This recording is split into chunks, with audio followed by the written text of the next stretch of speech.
As the stars flickered across the velvet dome of night, Scheherazade resumed her tale, her voice calm and measured, weaving a story as intricate as fine silk.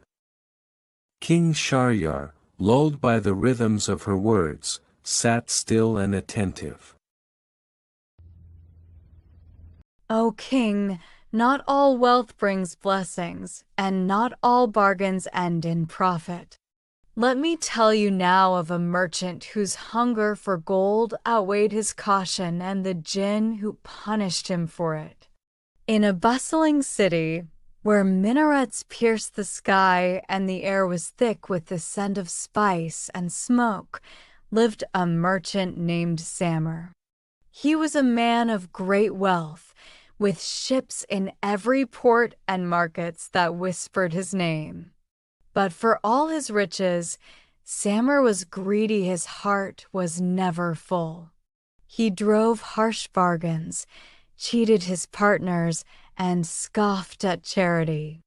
One day, a beggar came to his door, an old man with a bent back and cloudy eyes.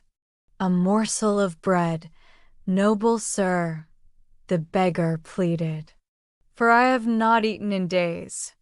"Away with you," Samer snapped, tossing a silver coin toward the street. "Buy your own bread and don't return." The beggar bent slowly to retrieve the coin. As his hand touched it, his body shimmered and changed, and in the blink of an eye, the old man vanished, and in his place stood a tall figure with skin like bronze, eyes like glowing coals, and hair that blew though there was no wind. "You have failed a test, Samer," said the being. "I am a Djinn of the high wind, and I came to you in disguise to test your heart. You have shown it to be barren. For this, I place a curse upon your gold. It shall grow, but never satisfy you. It shall pile higher, but all who come near it shall flee you in fear. You shall be the richest and the loneliest man in the land."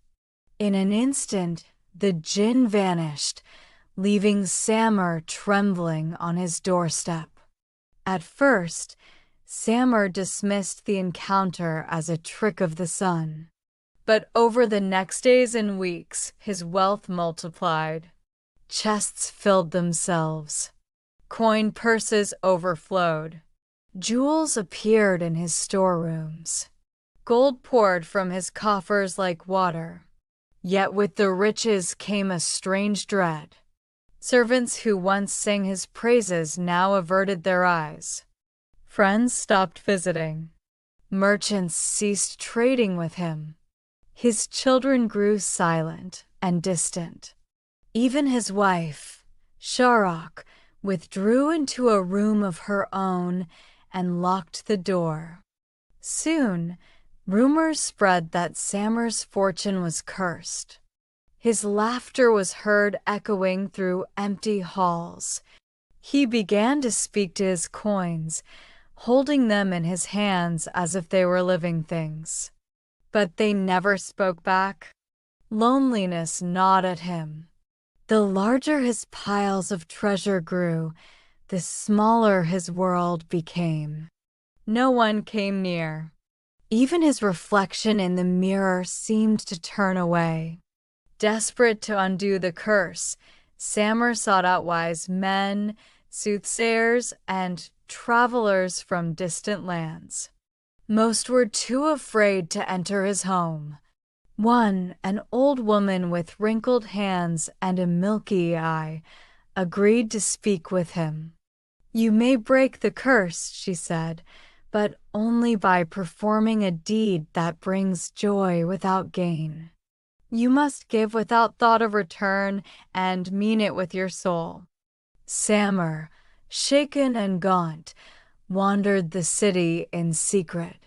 Disguised as a traveler, he came upon a widow and her children, starving in an alley.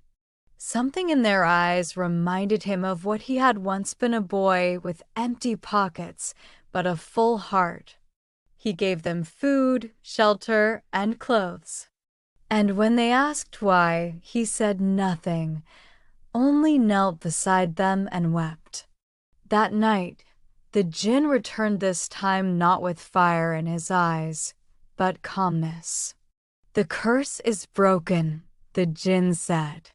"Not because of what you gave, but because of what you felt." With that, the glow faded from Samir's cursed coins. His fortune shrank, but his halls filled again with people, voices, laughter, and warmth. To gain everything, only to lose the soul, that is the cost of greed. It is not the gold that curses us, but what we are willing to sacrifice to get it. When Scheherazade heard the rooster crow, she decided to stop telling stories. Shahryar smiled and realized that Scheherazade would not tell any more. Of course, he had a new date the next night to continue enjoying the stories of his beautiful wife, Scheherazade.